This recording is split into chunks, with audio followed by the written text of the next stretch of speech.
As the Rasta movement grows in South Africa, so do exclusive Rasta establishments. Here at Judah Square, 28 families have endured the long road to becoming a community.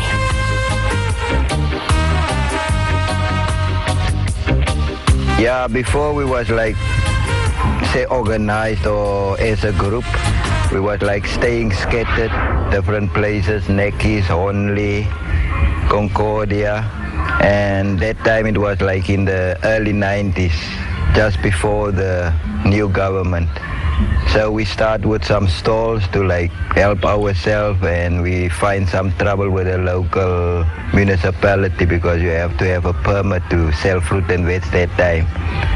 So actually they confiscate all our fruit and stuff on the street, and it forced us actually to have a meeting with them.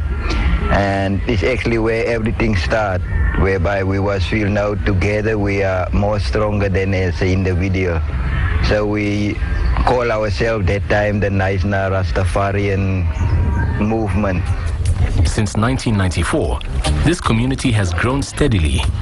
Today, Judah Square boasts a fully developed compound where the members of the Rasta family live together, each member contributing their skill to the prosperity of the community. Firstly, most of us is self-sufficient, like everyone have his own little way of survival. Some have fruit and veg stalls. It was like our beginning. And then some is doing like selling herbs from the nature. I'm doing alien clearing. And then some of the brothers is artists, musicians. So everyone have his own little something. Some of the sisters is doing like clothing, sewing. That is the kind of thing that we like sustain ourselves and help ourselves. With everyone working together, this Rasta community is able to move forward. Within the compound is an educare center that caters for the children, a B&B accommodation for visitors, as well as a vegetarian restaurant under construction. With no official donor, the community upon inception had to find innovative ways of raising funds. It was then that the Reggae Ambassadors Band was formed. The band is led by Brother Winston, a gifted rhythm guitarist. Ik heb altijd gehoord, van tevoren altijd gehoord, Peter Tossela op Mali en ik heb gebelangrijk gesteld in de muziek. Ik heb andere muziek gespeeld zoals jazz en popmuziek gespeeld, maar dat was niet voor mij de heartbeat geweest. Dan ik dacht, maar oké, ik heb op Mali Peter Tossela gehoord en ik heb gehoord die boodschap binnen die muziek en dat is mijn hart. Dan kan ik zeggen dat mijn hart gesteld en voor mij was het baie goed en ik heb gedink nee man, ik stel belang en ik wil op pene en zo aan te op mijn mannen zodat die muziek, die muziek kan gaan wat ik nodig is.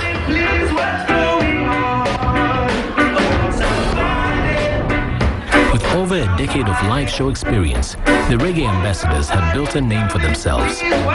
Their music is a welcome and refreshing sound in many of the coastal towns near Knysna.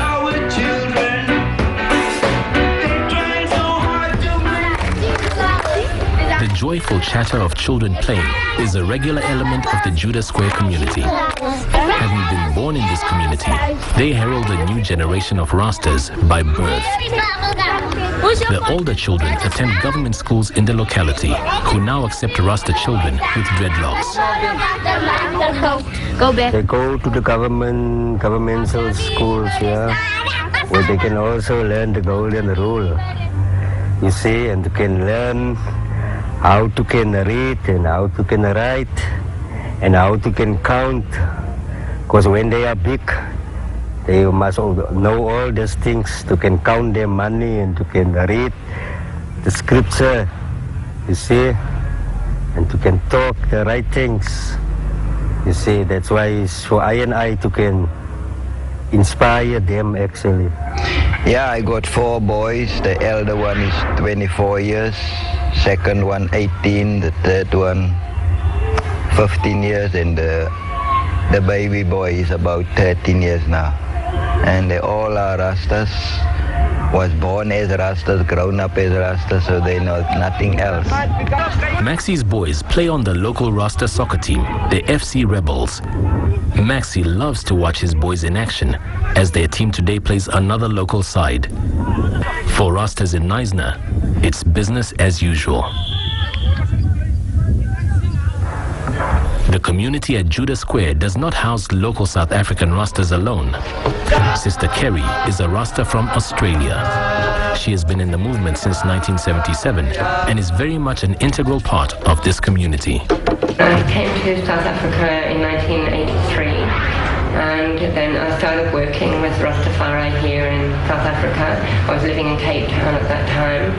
And I was here for 4 years, and I hiked up and down Africa a lot, and was just always like on the road, you know, doing works at the Most High and coming together with Rasta all over Africa. I had been to Knysna, and we came for celebration here to Knysna. And I just said, no, this is perfect. I don't want to leave here, I want to stay. So I spoke to Maxi, and I ended up getting this plot, and that was 11 years ago.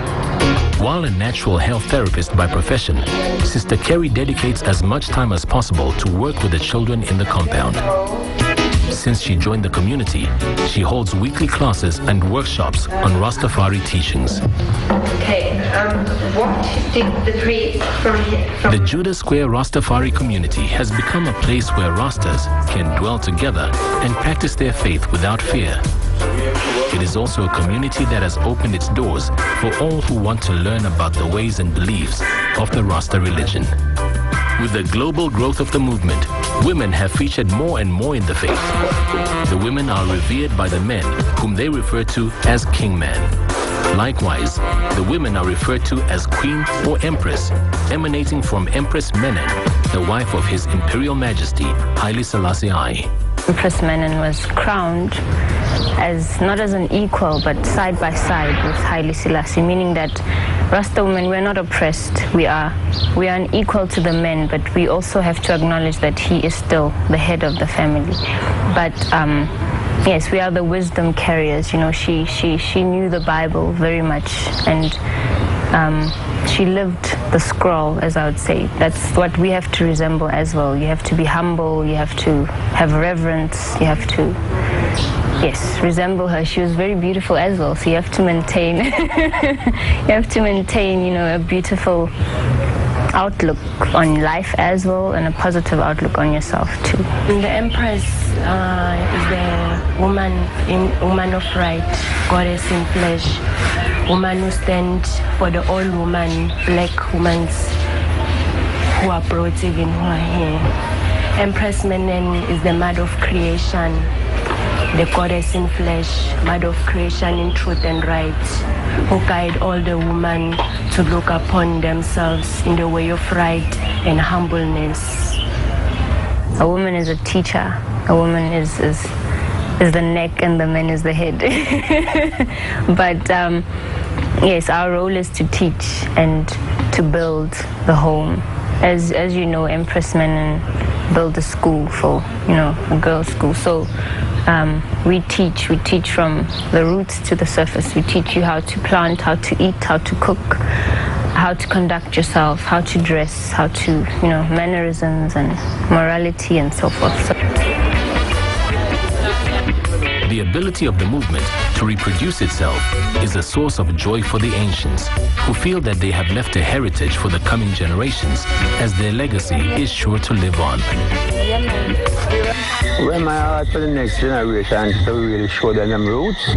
As Marcus Garvey said, the man that don't know of his root is like a tree without a root. That means it must perish.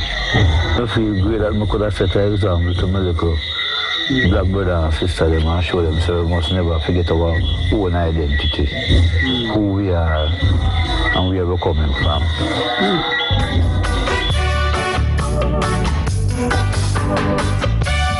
With a following of over 1 million worldwide, the Rasta faith continues to grow steadily, offering a safe haven for its subjects and an open door to those who want to know more and learn its teachings.